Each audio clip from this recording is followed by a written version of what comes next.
Hello बच्चों, welcome to all. तो मैं आपकी सुफिया मैम आपके लिए केमिस्ट्री की एक और नई वीडियो के साथ में। तो जैसे कि लास्ट वाली वीडियो की अगर मैं बात करूं, सो लास्ट वाली वीडियो के अंदर अपन ने क्या पढ़ा था। तो लास्ट वाली वीडियो के अंदर अपन ने कुछ टॉपिक्स कवर अप किए थे। कॉम्प्लेक्स हमने लिया था और उस कॉम्प्लेक्स के अंदर हमने ज्योमेट्री का प्रिडिक्शन किया, जिसमें हमने वीक फील्ड लिगेंड के बारे में पढ़ा था कि अगर हमारा ऑक्टाहेड्रल कॉम्प्लेक्स है और उसके अंदर अगर वीक फील्ड लिगेंड आता है तो हम किस तरीके से हाइब्रिडाइजेशन या ज्योमेट्री को प्रिडिक्ट करते हैं। अब यहाँ पर मैं एक एग्जांपल लेने वाली हूँ जिसके अंदर हम स्ट्रॉन्ग फील्ड लिगेंड का एग्जांपल लेंगे और उससे समझेंगे कि अगर स्ट्रॉन्ग फील्ड लिगेंड आता है और मेटल एटम के अंदर पैरिंग अगर होती है तब हम किस तरीके से ज्योमेट्री या हाइब्रिडाइजेशन को प्रिडिक्ट कर सकते हैं। तो देखिए बच्चों, मैं आपको एक बहुत ही अच्छी बात बता रही हूँ कि आपको मेरे से इसके पहले वाली जो बेसिक वीडियोस मैंने बनाई है, पहले आप लोग वो देखिएगा तो आपको ये वाला जो कॉन्सेप्ट है, ये वाला जो टॉपिक है, बहुत अच्छे से एक एक पॉइंट आपको समझ में आ जाएगा। बट मेरी ये वाली वीडियो देखने के पहले प्रीवियस वाली जो बेसिक वीडियो मैंने बना रखी है कॉम्प्लेक्स की ज्योमेट्री और हाइब्रिडाइजेशन से रिलेटेड, आप वो देख के आइए तो आपको ज़्यादा क्लियर हो जाएगा। ठीक है, तो अभी हम यहाँ पर स्टार्ट करते हैं। स्ट्रॉन्ग फील्ड लिगेंड मैं यहाँ पर ले रही हूँ कि स्ट्रॉन्ग फील्ड लिगेंड अगर आपका कॉम्प्लेक्स के अंदर आता है तब आपको ज्योमेट्री को किस तरीके से प्रिडिक्ट करना है, ये हम यहाँ पर देखेंगे। चलिए, तो मैं अभी एक स्ट्रॉन्ग फील्ड लिगेंड यहाँ पर लेने वाली हूँ।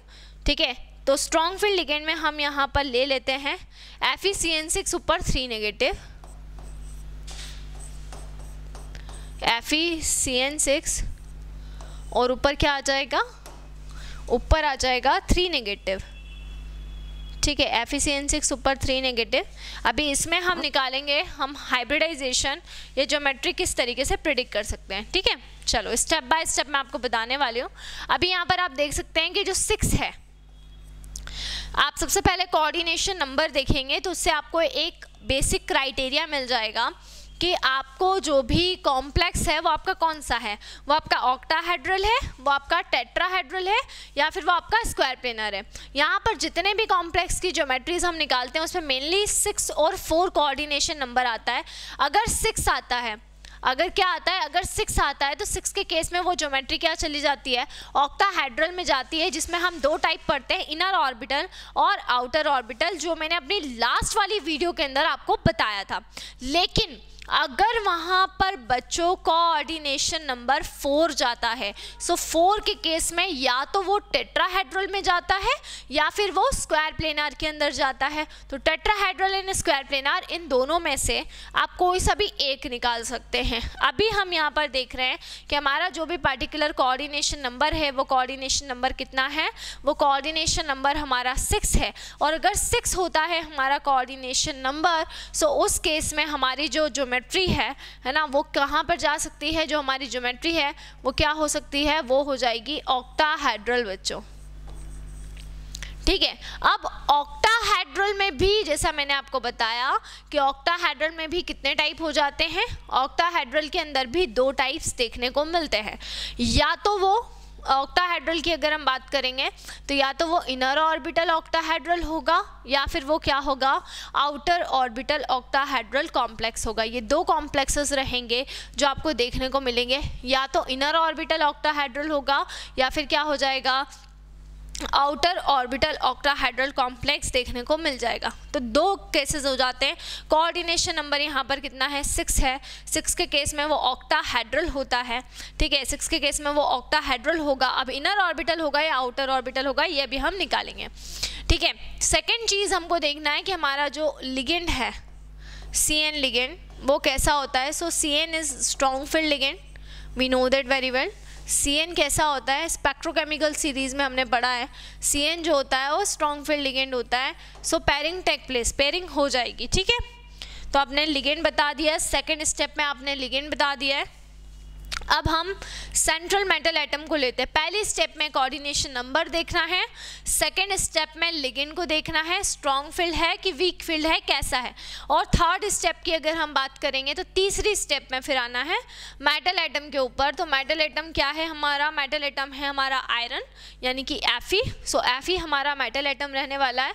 और Fe का अगर मैं बात करूँ कि Fe का कन्फिग्रेशन क्या होता है, अगर मैं Fe की बात करूँ कि Fe का कन्फिग्रेशन क्या होगा, सो Fe का कन्फिग्रेशन हम यहाँ पर देख लेते हैं। Fe का कन्फिग्रेशन क्या होगा, Fe का कॉन्फ़िगरेशन होता है 3d6 और 4s2, ठीक है, 3d6 4s2। थर्ड स्टेप में हमको सेंट्रल मेटल एटम को लेना है और उसका जो भी कॉन्फ़िगरेशन रहने वाला है उस कॉन्फ़िगरेशन को हम यहाँ पर लिख देंगे। तो आयरन को हमने लिया और आयरन का कॉन्फ़िगरेशन कितना था, 3d6 4s2 था, तो मैंने यहाँ पर जो आयरन का कॉन्फ़िगरेशन होता है उस कॉन्फ़िगरेशन को यहाँ पर लिख दिया है। कितना होगा, 3d6 4s2 होगा। कॉन्फ़िगरेशन लिखने के बाद हम यहाँ पर निकालेंगे आयरन की ऑक्सीडेशन स्टेट, कि आयरन की जो ऑक्सीडेशन स्टेट है वो हम किस तरीके से निकालेंगे। तो देख सकते हैं आप यहाँ पे आयरन की ऑक्सीडेशन स्टेट निकालने के लिए मैंने आयरन को मैंने X मान लिया है। साइनाइड आयन जो है वो मेरे कितने हैं, साइनाइड आयन मेरे 6 हैं, तो मैंने यहाँ पे 6 लिख दिया। और साइनाइड आयन का होता है -1, तो मैंने यहाँ पे लिख दिया है -1। सो साइनाइड आयन 6 थे, मैंने 6 लिख दिया। साइनाइड आयन का -1 होता है, सो -1 लिख दिया है। और इज इक्वल्स टू में हम लगा देंगे -3, क्योंकि पूरे कॉम्प्लेक्स के ऊपर कितना चार्ज दिया हुआ है, -3 जो चार्ज है वो दिया हुआ है। तो यहाँ पर हो जाएगा x - 6 इज इक्वल्स टू में -3। अब -6 जो रहेगा वो उस साइड जाएगा तो प्लस का 6 हो जाएगा, और यहाँ पे आपका बन जाएगा x is equals to +3। So iron जो हमारा है वो कौन सी स्टेट में चला गया है बच्चों, देख सकते हैं आप, आयरन जो हमारा है वो चला गया है यहाँ पर +3 ऑक्सीडेशन स्टेट के अंदर। अगर हम बात करें तो आयरन जो है वो +3 ऑक्सीडेशन स्टेट में जा चुका है ना। FeCN6 ऊपर कितना था, ऊपर हमारा 3 नेगेटिव था, FeCN6 ऊपर 3 नेगेटिव आयन था, ठीक है। अब जैसे ही हमने FeCN6 ऊपर 3 नेगेटिव किया तो हमने आयरन की ऑक्सीडेशन स्टेट निकाली। साइनाइड आयन यहाँ पर -6 होगा, उधर जाएगा तो +6, तो +3 हो जाएगा। सो अब हम आयरन क्या होता है, 3d6 4s2 होता है। अब हम आयरन को लेके जाएंगे +3 स्टेट में। जब हम आयरन को +3 स्टेट में लेके जाएंगे तो ये हो जाएगा 3d5 बच्चों और 4s0। 2 इलेक्ट्रॉन यहाँ से चले गए, 1 इलेक्ट्रॉन यहाँ से चला गया। सो मतलब कि 1 2 3 4 5 और ये 3d5 है बच्चों, तो 1 2 3 4 5 4s0 की 0 ही रहेगा पूरा की पूरा। चलिए अब हम यहाँ पर बात करते हैं, तो Fe+3 है। अब यहाँ पर लिगेंड कैसा है बच्चों, लिगेंड है स्ट्रॉन्ग फील्ड लिगेंड। सो इलेक्ट्रॉन की पैरिंग क्या हो जाएगी, है ना। लिगेंड कैसा है, स्ट्रॉन्ग फील्ड लिगेंड है। सो यहाँ पे जितने भी इलेक्ट्रॉन जो अनपेयर्ड स्टेज में है वो सारे के सारे इलेक्ट्रॉन्स क्या हो जाएंगे, वो सारे के सारे इलेक्ट्रॉन पेयर अप हो जाएंगे। तो यहाँ पर जब सारे के सारे जो इलेक्ट्रॉन हैं वो पेयर अप हो जाएंगे तो क्या होगा, देखो यहाँ पर कितने आ गए, यहाँ पर आ गए 2, यहाँ पर आ गए 2 और यहाँ पर आ गया 1। तो इस तरीके से जो भी 5 इलेक्ट्रॉन्स हैं वो एक दूसरे से बाइंड हो जाएंगे, ठीक है। ये देखो ये दोनों इलेक्ट्रॉन यहाँ पे पैर अप हो गए, ये दोनों इलेक्ट्रॉन यहाँ पे पैर अप हो गए और 1 इलेक्ट्रॉन यहाँ पे पैर अप हो गया, ठीक है। तो ये जितने इलेक्ट्रॉन अनपेयर्ड थे, क्योंकि हमारा स्ट्रॉन्ग फील्ड लिगेंड था बच्चों, लिगेंड कौन सा था, लिगेंड था हमारा strong field ligand. Strong field ligand होने की वजह से यहाँ पर क्या हो गई है, पैरिंग हो गई है। अगर वीक फील्ड होता, जैसे कि लास्ट वाली वीडियो में बताया था, तो ये एज इट इज़ रहता है, लेकिन यहाँ पे क्योंकि लिगेंड हमारा कैसा था, स्ट्रॉन्ग फील्ड लिगेंड था, दैट्स वाई वो क्या करवाएगा, जो सेंट्रल मेटल एटम या आयन है उसके जितने भी इलेक्ट्रॉन्स हैं उन सभी इलेक्ट्रॉन्स को वो क्या करवा देगा, उन सभी इलेक्ट्रॉन्स को वो पैर अप करवा देगा। तो यहाँ पे जितने भी इलेक्ट्रॉन्स हैं वो सभी इलेक्ट्रॉन्स आकर क्या हो जाएंगे, वो सभी इलेक्ट्रॉन्स यहाँ पर आकर पैर अप हो जाएंगे। अब हमारे पास में 2 अनपेयर्ड इलेक्ट्रॉन देखो बचे हुए, ठीक है, 1 अनपेयर्ड इलेक्ट्रॉन बचा हुआ है। अब कितने लिगेंड है हमारे पास में, ज़रा बताओ, 6 लिगेंड हैं। एक लिगेंड कितना lone pair of electron donate करता है, एक ligand 1 lone pair of electron donate करता है। तो 6 लिगेंड कितने lone pair of electron donate करेंगे, 6 lone pair of electron donate करेंगे। और उन लोन पेयर ऑफ इलेक्ट्रॉन्स को एक्सेप्ट करने के लिए, उन लोन पेयर ऑफ इलेक्ट्रॉन को लेने के लिए हमारे पास में क्या होना चाहिए, हमारे पास में खाली ऑर्बिटल यानी कि वैकेंट ऑर्बिटल्स होने चाहिए। सो हमारे पास में उन लोन पेयर ऑफ इलेक्ट्रॉन्स को एक्सेप्ट करने के लिए वैकेंट ऑर्बिटल्स यानी कि खाली ऑर्बिटल्स होना चाहिए। तो यहाँ पर देखिए 2 तो ये रहे, फिर 1 हो जाएगा 4s और बाकी के 3 कहाँ पर चले जाएंगे, बाकी के 3 चले जाएंगे 4p, ठीक है। चलो तो अभी हम क्या करेंगे, देखो यहाँ पर हमारे कितने लिगेंड है, Cn लिगेंड बता देती हूँ, एक ये रहा, फिर एक CN लिगेंड ये इस ऑर्बिटल में दे देगा, फिर एक CN लिगेंड इस ऑर्बिटल में देगा, फिर एक CN इसमें देगा, एक CN इसमें देगा और एक CN इसमें दे देगा। तो एक दिया, दो पेयर दिए, 3 पेयर दिए, 4 पेयर दिए, 5 पेयर दिए और ये 6 पेयर दिए। तो ऐसा करके कितने इलेक्ट्रॉन पेयर दे देंगे? ऐसा करके 6 इलेक्ट्रॉन पेयर जो है वो 6 के 6 इलेक्ट्रॉन पेयर इसके अंदर क्या कर देंगे? डोनेट कर देंगे। समझ में आ रही है आप लोगों को? देखो एक किसने दिया, एक किसने दिया, एक किसने दिया, एक किसने दिया, एक किसने दिया। ऐसा करके जो 6 इलेक्ट्रॉन पेयर है वो 6 के 6 इलेक्ट्रॉन पेयर यहाँ पर क्या हो जाते हैं? यहाँ पर डोनेट हो जाते हैं। तो जब यहाँ पर 6 के 6 इलेक्ट्रॉन पेयर यहाँ पर डोनेट हो जाएंगे तो यहाँ पर अगर हम हाइब्रिडाइजेशन की बात करते हैं बच्चों तो क्या होगी? देखो मैं यहाँ तक एक बार फिर से आपको स्टेप्स बता देती हूँ, आपको किस तरीके से स्टेप्स यूज़ करना है। सबसे पहले आपको कोऑर्डिनेशन नंबर देखना है बच्चों, बहुत इजीली 6 दिख रहा है, ऑक्टाहेड्रल में जाएगा, बट ऑक्टाहेड्रल में भी 2 होते हैं, इनर होता है और आउटर होता है, वो हमको निकालना है। फिर हमको लिगेंड का टाइप देखना है बच्चों, क्या होगा लिगेंड का टाइप? स्ट्रॉन्ग फील्ड लिगेंड बोल रहा है वो। सो स्ट्रॉन्ग फील्ड लिगेंड में क्या होता है? इलेक्ट्रॉन की पैरिंग हो जाती है। आयरन को हमने लिया, आयरन का ऑक्सीडेशन स्टेट हो जाएगा 3d6 4s2, है ना। और Fe अगर +3 में जाएगा, किस में जाता है Fe अगर +3 के अंदर जाता है, सो उस केस में यहाँ पर क्या होगा कि जो 2 इलेक्ट्रॉन्स हैं, है ना, देखो 3 इलेक्ट्रॉन्स जो हैं वो चले जाएंगे, 4s में से 2 चले गए, 6 में से 1 चला गया, तो ये बचेगा 3d5 और 4s 0। अब यहाँ पर ये जो 5 अनपेयर्ड इलेक्ट्रॉन हैं, 5 की 5 अनपेयर्ड इलेक्ट्रॉन क्या हो जाएंगे? पैर अप हो जाएंगे और बाकी हमारे बचेंगे खाली ऑर्बिटल। तो 2 इधर आ गए, 2 इधर आ गए और 1 यहाँ पर आ गया, बचे हमारे 6 खाली ऑर्बिटल। देखो एक ये, एक ये, एक ये, एक ये, एक ये, एक ये, तो ये 6 की 6 जो खाली ऑर्बिटल आपके बचेंगे, ठीक है। इसके अंदर कौन? CN जो रहेगा, साइनाइड आयन जो रहेगा वो क्या कर देगा? इलेक्ट्रॉन पेयर यानी कि एक एक पेयर यहाँ पर क्या कर देगा? डोनेट कर देगा। तो ये पूरा प्रोसेस रहने वाला है। अब यहाँ पर अगर हम बच्चों बात करते हैं तो हाइब्रिडाइजेशन क्या हुई? D में 2 गए, S में 1 गया, P में 3 गए। सो हाइब्रिडाइजेशन हो गई बच्चों D2 sp3, कितनी हो गई? D2 sp3, D में 2, S में 1 और P में 3। तो यहाँ पर हाइब्रिडाइजेशन क्या हो जाएगी? यहाँ पर हाइब्रिडाइजेशन हो जाएगी D2 sp3, और जैसे ही यहाँ पर हाइब्रिडाइजेशन हो गई D2 sp3, so type of complex हो जाएगा इनर ऑर्बिटल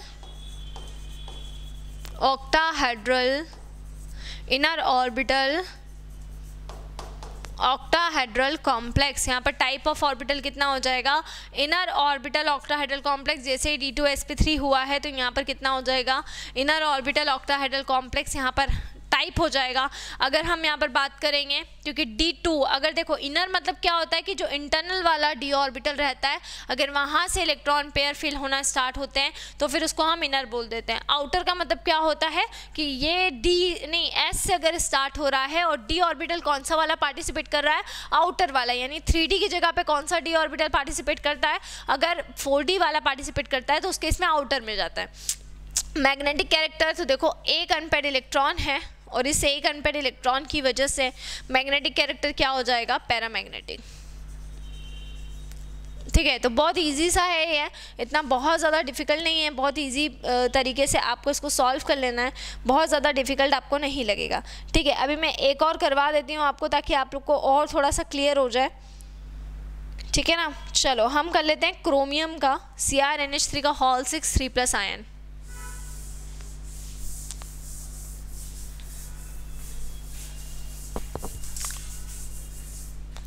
चलिए CrNH3 का हॉल 6 ऊपर 3+ आए, है ना। चलो क्रोमियम की बात कर लेते हैं। कितना होता है क्रोमियम का? अगर हम बात कर रहे हैं तो क्रोमियम का कॉन्फ़िगरेशन कितना होगा?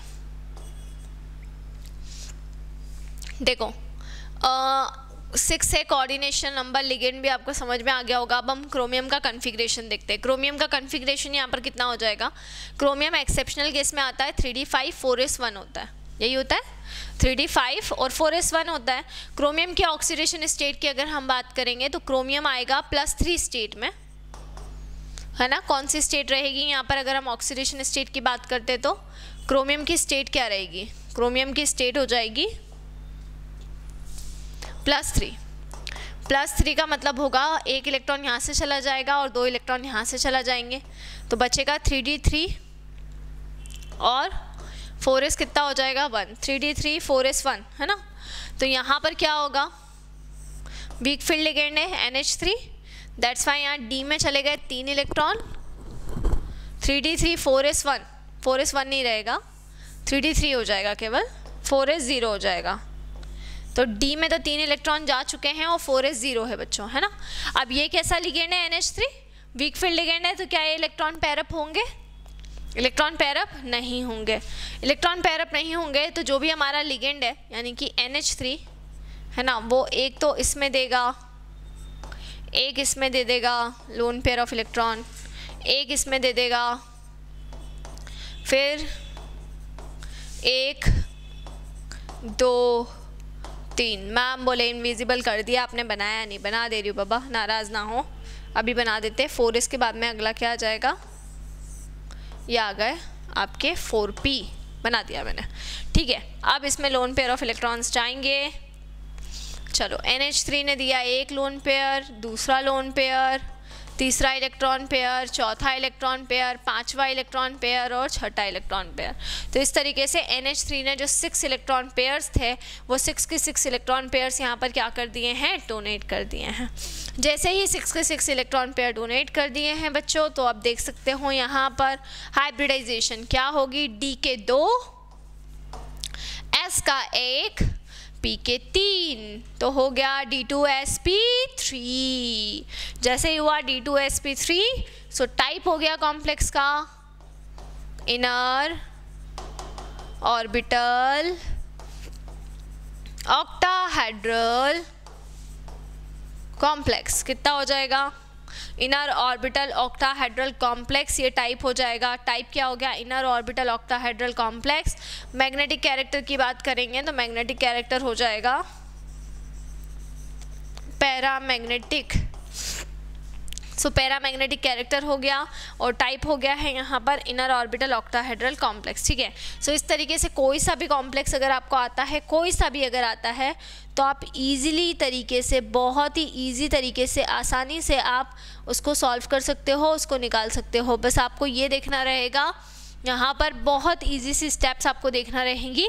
इस तरीके से आप कोई सा भी ऑक्टाहेड्रल का आता है, इनर ऑर्बिटल आउटर ऑर्बिटल, उसको सॉल्व कर सकते हो। इसके अलावा अब हमारे 2 बचते हैं। कौन कौन से बचते हैं? एक बचता है टेट्राहेड्रल बच्चों, ठीक है, और दूसरा बचता है हमारा स्क्वायर प्लेनर। ये मैंने आपको जितने भी एग्जांपल्स करवाएं ये आप कर सकते हो। इसके अलावा आपको आपके एनसीईआरटी बुक में बहुत सारे मिल जाएंगे ऑक्टाहेड्रल के। आपकी जो परीक्षा बोर्ड चलती है बीएससी वालों की, उस परीक्षा बोर्ड के अंदर बहुत सारे दे रखे हैं, वहाँ मिल जाएंगे। वहाँ से करना हो प्रैक्टिस वहाँ से करो, गूगल बाबा इस्तेमाल कर लो, उसके अंदर सर्च कर लो, उसके अंदर आपको बहुत सारे कॉम्प्लेक्स की ज्योमेट्री प्रेडिक्शन करने को मिल जाएंगे, प्रैक्टिस शीट्स मिल जाएंगी। उसके अलावा अगर आप चाहें तो आपके एनसीईआरटी बुक से भी कर सकते हो, या मैं अभी ये पूरा टॉपिक पढ़ाने के बाद मैं आपको यहाँ पर दे दूँगी एज अ वर्कशीट, तो आप वो सॉल्व करके देख लेना। उसमें आपको फिर जो भी डाउट्स रहे वो आप मुझसे पूछ लेना। अब यहाँ पर हम बात करते हैं टेट्राहेड्रल एंड स्क्वायर प्लेनर की। इन दोनों के ही अंदर कोऑर्डिनेशन नंबर 4 होता है।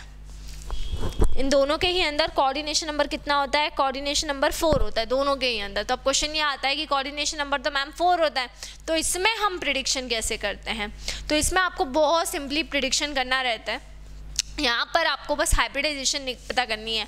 अगर sp3 आती है तो टेट्राहेड्रल हो जाता है, अगर dsp2 आता है तो स्क्वायर प्लेनर हो जाता है। अब वो कैसे करते हैं वो मैं आपको फिर नेक्स्ट वीडियो के अंदर बताऊंगी। तो हमारा अगला टॉपिक ये वाला रहेगा, टेट्राहेड्रल एंड स्क्वायर प्लेनर, और इसके बाद एक बहुत ही इंपॉर्टेंट टॉपिक आपका कंप्लीट हो जाएगा, prediction of geometry and hybridization in complexes, जो कि एग्जाम में बहुत ज़्यादा पूछा जाता है। आप जिन लोगों ने 11th-12th क्लास में बेसिक्स में पढ़ा होगा वो पढ़ा होगा, ये थोड़ा सा एक स्टेप आगे करके आपको बीएससी के अंदर आ जाता है, बस इतना सा डिफरेंस है। बाकी जिनका अगर 11th-12th में कोऑर्डिनेशन केमिस्ट्री अगर पढ़ा हुआ है तो उनको बहुत इजीली ये कॉन्सेप्ट समझ में आ रहा होगा, और जिन्होंने नहीं भी पढ़ा है तो मैंने इतना बेसिक से पढ़ाया है कि आप लोगों को इजीली ये वाला जो टॉपिक है वो समझ में आ रहा होगा। तो इससे रिलेटेड जो भी डाउट्स रहे, जो भी क्वेरीज रहे, बिल्कुल कमेंट सेक्शन में आप लोग डाल सकते हो, पूछ सकते हो मुझसे, मैं डेफिनेटली आपकी क्वेरीज को सॉल्व करूँगी। ठीक है बच्चों, तो मिलते हैं कल। तब तक के लिए bye bye, have a nice day.